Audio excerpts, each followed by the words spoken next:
I am Pavithran circle inspector crime branch. പ്രതി hand ഓവറിയും കൊണ്ടുവന്നിട്ടുണ്ട് സാർ. ഒരു കാര്യത്തിൽ വലിയ സങ്കടമുണ്ട് സാർ. വളരെ ഓണസ്റ്റ് ആയിട്ട് ക്രൈം ബ്രാഞ്ച് കേസ് അന്വേഷിച്ചതും പ്രതി അറസ്റ്റ് ചെയ്തൊക്കെ ഇൻവെസ്റ്റിഗേഷൻ ആയിട്ട് പൂർത്തിയാകാറുമായി. പക്ഷെ ഇവിടെ ഇപ്പോ അധ്വാനം ഞങ്ങൾക്കും ക്രെഡിറ്റ് CBIക്കും. I know it mister Pavithran.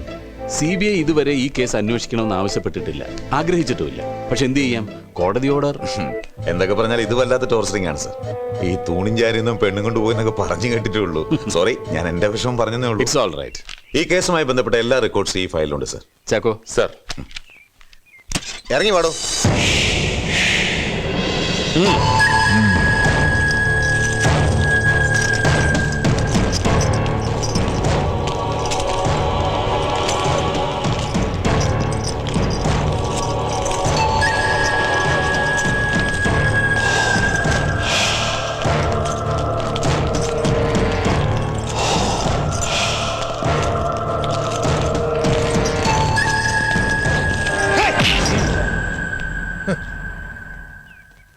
Sir ഈ ഏമാന്റെ വക കുറെ കുത്ത് കഴിഞ്ഞവിടെ. ഇനിയുള്ള കലാപരിപാടി ഇയാളുടെ വകയാണോ? ആയിക്കോട്ടെ, വാ.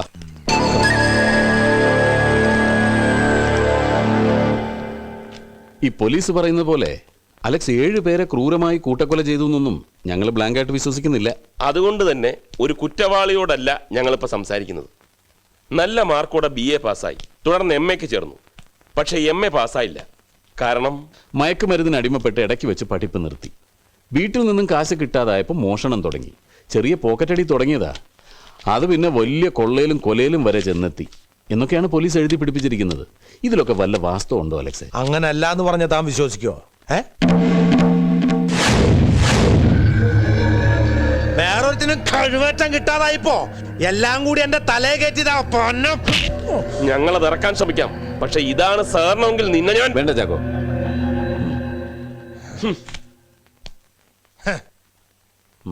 സാർ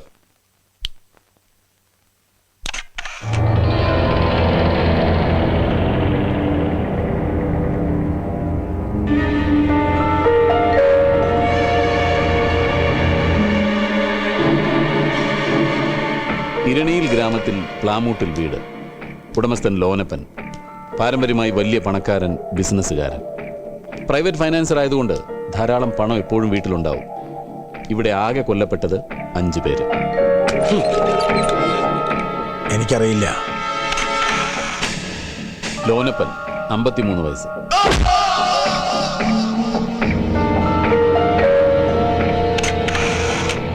അറിയില്ല.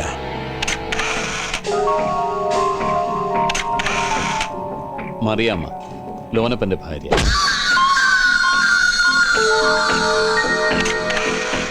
എനിക്കറിയില്ല.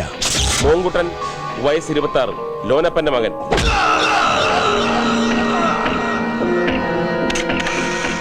അറിയില്ല. അനിത, വയസ്സ് 23, മോങ്കുട്ടന്റെ ഭാര്യ. എനിക്കറിയില്ല. രവിക്കുട്ടൻ, ലോനപ്പന്റെ 2ാമത്തെ മകൻ, 21 വയസ്സ്. എനിക്കറിയില്ല. നാദാമംഗലത്ത് സക്രിയയുടെ വീട്. മാണിക്കുഞ്ഞെന്ന് പറഞ്ഞാലേ നാട്ടുകാരറിയൂ. ലോനപ്പനെ പോലെ തന്നെ പണക്കാരൻ, ബിസിനസ്മാൻ, പ്രൈവറ്റ് ഫൈനാൻഷ്യൽ. ഇവിടെയും വീട്ടിലെപ്പോഴും പണം ഉണ്ടാവും. കൊല്ലപ്പെട്ടത് 2 പേര്. അറിയില്ല. മാണിക്കുഞ്ഞ്, 55 വയസ്സ്. അറിയില്ല. മോസി, മാണിക്കുഞ്ഞിന്റെ മകന്റെ ഭാര്യ. അറിയില്ല. ഇരണിയിൽ 5, നാദാമംഗലത്ത് 2. അങ്ങനെ ആകെ 7 പേര്. ഇവർ കൊല്ലപ്പെടുന്നതിന് 2 ദിവസം മുമ്പ് ഇവരുടെ വീടുകളുടെ പരിസരങ്ങളിൽ അലക്സ് ചുറ്റിപ്പറ്റി നടന്നിരുന്നു എന്നതിന് ദൃക്സാക്ഷികളുണ്ട്. അറിയില്ല. ഈ 2 വീടുകളിലും പല സ്ഥലത്തും അലക്സിന്റെ ഫിംഗർ പ്രിന്റ് ഐഡന്റിഫൈ ചെയ്തിട്ടുമുണ്ട്. എനിക്കറിയില്ല. അപ്പൊ ഈ 2 വീടുകളും വീട്ടുകാരെയും അലക്സിന് ഒരു പരിചയമില്ല. എനിക്കൊന്നും അറിയില്ല എന്ന് പറഞ്ഞില്ലേ? നീ BA വരെ പഠിച്ചെന്ന് പറഞ്ഞിട്ടും ആയും ലായും അല്ലാതെ വേറെ ആൽഫബറ്റ്സ് എന്ന് പറഞ്ഞൂടെ? ഒന്ന് സഹകരിക്കടാ മോനെ.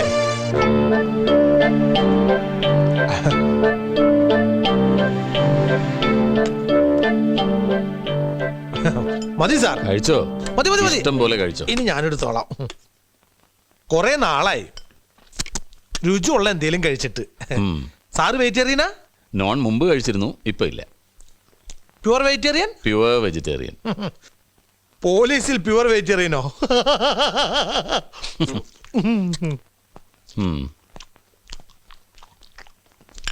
ഈശോ MA-ക്ക് എവിടെയാണ് പഠിച്ചത്? ഞാൻ മാർവാനി.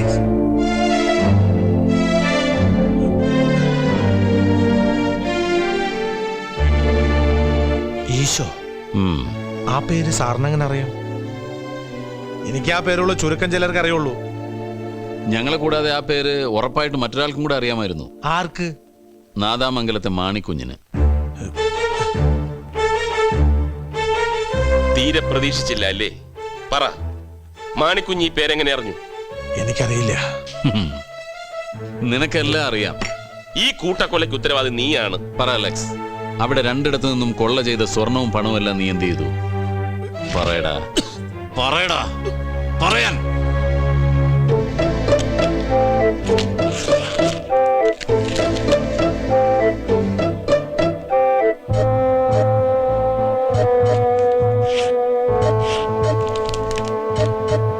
തൊണ്ടി കോടതിയിൽ ഹാജരാക്കുന്നില്ലേ? നാളെ ഹാജരാക്കും സർ.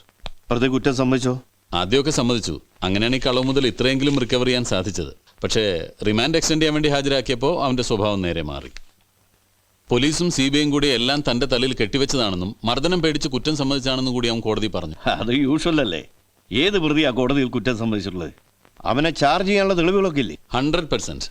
പരിസരത്ത് അവനെ കണ്ട സാക്ഷികൾ, 2 വീട്ടിൽ നിന്നും കിട്ടിയ അവന്റെ ഫിംഗർ പ്രിന്റ്സ്, പിന്നെ കളവ് മുതൽ കണ്ടെടുത്ത എക്സെട്ര. ഇതാണ് സർ കൊല ചെയ്യാൻ ഉപയോഗിച്ച ആയുധം.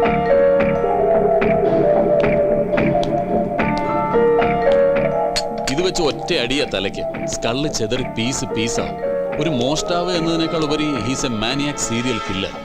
ഡ്രഗ്സിന്റെ ഇൻഫ്ലുവൻസും കൂടി ആവുമ്പോൾ ആളുകൾ പെടഞ്ഞു മരിക്കുന്ന കണ്ടാൽ അവന് രസം കയറും. ഡോക്ടേഴ്സ് അവൻ്റേത് വളരെ പെക്യുലർ കേസാണെന്നാണ് റിപ്പോർട്ട് ചെയ്തിരിക്കുന്നത്. ചാർജ് ഷീറ്റ് നമുക്ക് നാളെ ഫയൽ ചെയ്യാം സാർ. ഓക്കെ, ശരി സർ.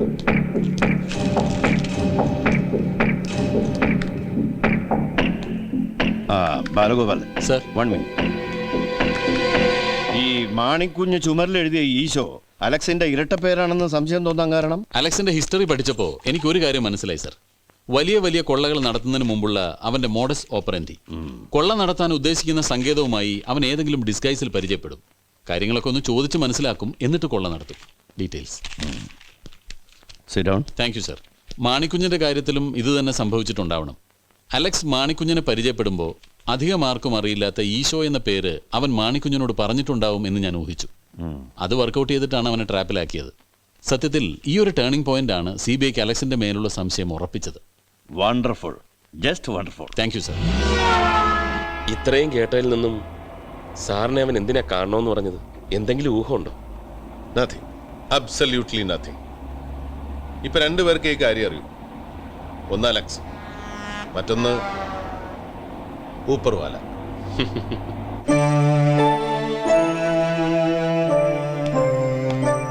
അലക്സ്,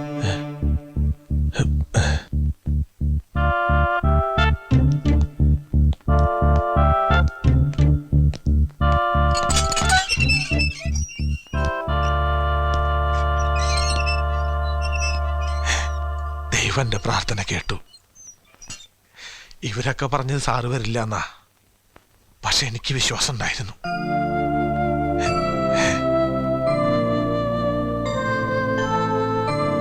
ശരി സർ.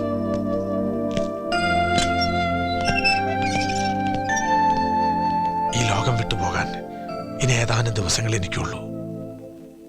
ഞാൻ സത്യമേ പറയൂ, സാറ് വിശ്വസിക്കണം. കഴിഞ്ഞ ദിവസം പ്രാർത്ഥന കഴിഞ്ഞപ്പോൾ എനിക്കൊരു ഉൾവിളി ഉണ്ടായി.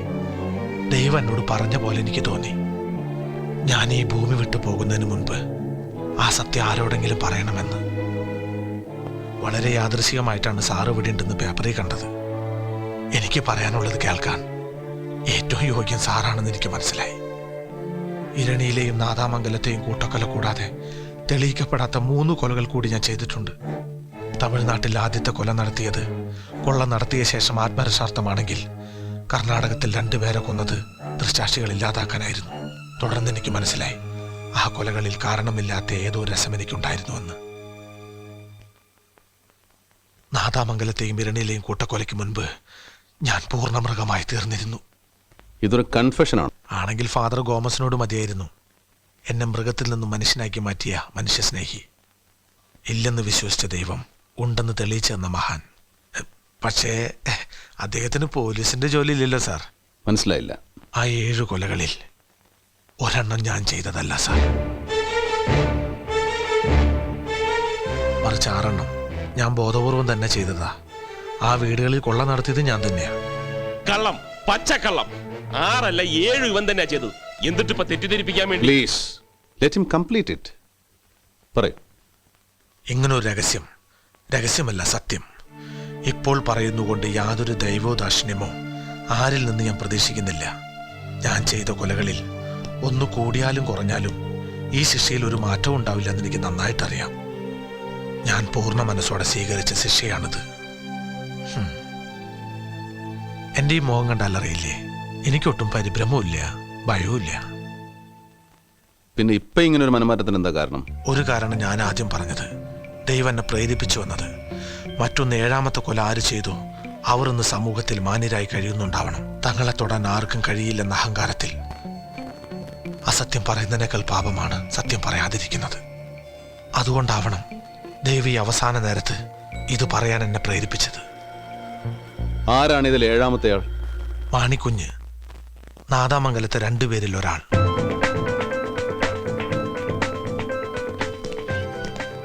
എന്നാ വിധി നടപ്പാക്കേണ്ട ദിവസം?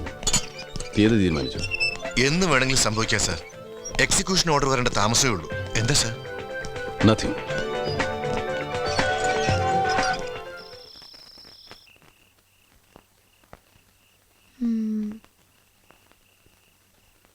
CID-കൾ രണ്ടുപേരും കുറെ നേരമായി നിന്ന് തല പോയിക്കുന്നു. വല്ലതും പറയാറായോ? പറയട്ടെ. അലക്സ് പറഞ്ഞത് വിശ്വസിക്കാം. കാരണം ഈ മാണിക്കുഞ്ഞിനെ കൊന്നത് അലക്സ് അല്ലെന്ന് വന്നാൽ അയാള് വധശിക്ഷയിൽ നിന്ന് രക്ഷപ്പെടുവോ? ഇല്ല, ഒരു സാധ്യതയുമില്ല. അപ്പോ തീർച്ചയായിട്ടും അയാള് പറഞ്ഞത് വിശ്വസിക്കാം. കാരണം എന്തെങ്കിലും ദൈവോദാക്ഷിണ്യോ പ്രതീക്ഷിച്ച് പറഞ്ഞതല്ലല്ലോ പാവം. CBI അന്വേഷിച്ച കൂട്ടക്കൊല കൂടാതെ ഇതുവരെ തെളിയിക്കപ്പെട്ടിട്ടില്ലാത്ത 3 മർഡർ കൂടി അയാള് സമ്മതിച്ചില്ലേ? അതുവരും ചോദിച്ചിട്ടില്ലല്ലോ. അത്രയൊക്കെ സത്യം അയാള് പറഞ്ഞെങ്കിൽ അയാളെ വിശ്വസിക്കാം. കുട്ടിത്തറയിൽ ആൾതാമസമുണ്ട്. അപ്പോ ഇക്കാര്യത്തിൽ CBIയുടെ അഭിപ്രായം? വിശ്വാസം മാത്രം പോരല്ലോ. സാധാരണ മനുഷ്യരെക്കാൾ റാഷണലാണ് പോലീസുകാരൻ്റെ മനസ്സ്. അതിനെ കൂടെ കൺവിൻസ് ചെയ്യണം. എനിവേ, അവനെ പ്രേരിപ്പിച്ച് ദൈവം തന്നെ എന്തെങ്കിലും ഒരു വഴി കാണിച്ചു തരട്ടെ. തീർച്ചയായിട്ടും കാണിച്ചു തരും. കണ്ടോ? Let us hope. രാജു എത്ര ദിവസം വേണ്ടത്? നാളത്തെ കണ്ണൂർ എക്സ്പ്രസിന് മടങ്ങണം. പിന്നെ എങ്ങനെയൊരു ഡോഗ് സ്ക്വാഡിലെ ജോലിയൊക്കെ? ഞാനും കുറെ പട്ടികളും. സുഖം, ഔദ്യോഗ ടെൻഷനൊന്നുമില്ല. അത് ശരി. അല്ല, ഒരു കണക്കിന് ഈ പട്ടികളുടെ കമ്പനിയാ പലതുകൊണ്ടും നല്ലത്. കഴിഞ്ഞ ദിവസം അലക്സിന്റെ കത്ത് വന്നിരുന്നു. ഇരണിയിൽ നാദാമംഗല ഫെയിം. ക്രൈംബ്രാഞ്ച് ആ കേസ് അന്വേഷിച്ച കാലത്ത് അവനെന്തോ റഫായി പെരുമാറിയെന്നും പറഞ്ഞു. അതിന് മാപ്പി വെച്ചുകൊണ്ട്. എനിക്കറിയാം, ഞാൻ അഡ്രസ് കൊടുത്തത്. അലക്സിന്റെ കാര്യം പറഞ്ഞപ്പോഴാണ് ഓർമ്മ വന്നത്. കഴിഞ്ഞ ദിവസം ജയിലിൽ ഒരു അത്ഭുതം നടന്നു. CBIയിലെ സേതുരാം അയ്യർ അലക്സിനെ കാണാൻ വന്നു. അയാളിപ്പോ ഡൽഹിയിലല്ലേ? അതെ, പക്ഷെ ഇപ്പൊ ലീവിൽ നാട്ടിലുണ്ട്. സ്വാമി എന്തിനാ വന്നത്? അവരെന്താ സംസാരിച്ചേ? No idea. അവരുടെ സംസാരങ്ങളൊക്കെ രഹസ്യമായിരുന്നു. അത് കൊള്ളാമല്ലോ. സ്വാമി ജയിലിൽ വന്ന് രഹസ്യമായിട്ട് സംസാരിച്ചു.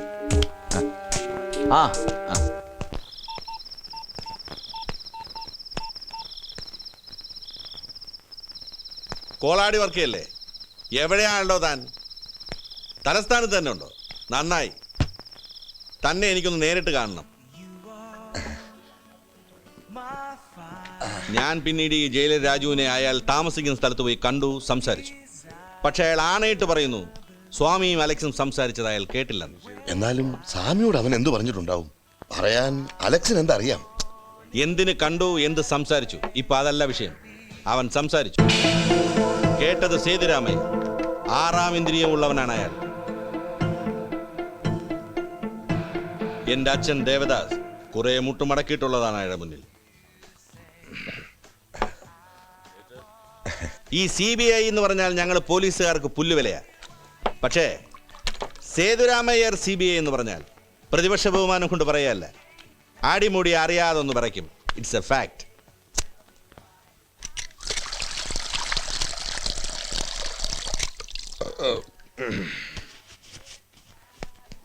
ആ 750 രൂപയായി. ആ അവിടെ തരും. ചോദിച്ചു പേഴ്സ് എടുക്കാൻ മറന്നു. ഇപ്രാവശ്യം സാറിനോട് വാങ്ങിച്ചോളാൻ പറഞ്ഞു. പേഴ്സ് എടുക്കാൻ മറന്നെങ്കിൽ വല്ല വാച്ചോ മോതിരോ ഊരിത്തരം പറ പണയത്തിന്. നാറി. ഇങ്ങനെ ഒരു ജന്മം കഷ്ടം. എനിക്ക് തന്നെയല്ല പേടി, ആ ഔസേപ്പച്ചനെ. പട്ടരുടെ പേര് കേട്ടാലേ 10 ദിവസത്തെ പനിയായ. പണ്ട് കുമാരപുരത്ത് വെച്ച് സ്വാമിയെ കണ്ടപ്പോൾ തുടങ്ങിയ വിറയൽ ഇപ്പോഴും നിന്നിട്ടില്ല. എന്തുണ്ടായാലും അയാൾ വാ തുറക്കരുത്. അണ്ണാക്കി വിരൽ വിട്ട് മിണ്ടായിരുന്നോളാം പറ. ഈ അലക്സ് എന്തു പറഞ്ഞിട്ടുണ്ടാവും ആ അയ്യരോട്? സാറിന്റെ ബുദ്ധിയിൽ എന്തെങ്കിലും തോന്നുന്നുണ്ടോ? അത്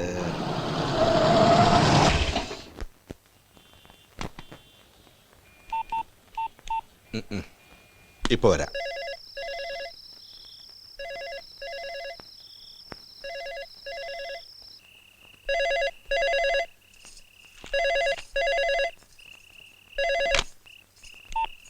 ഹലോ, അതെ ഉണ്ടല്ലോ.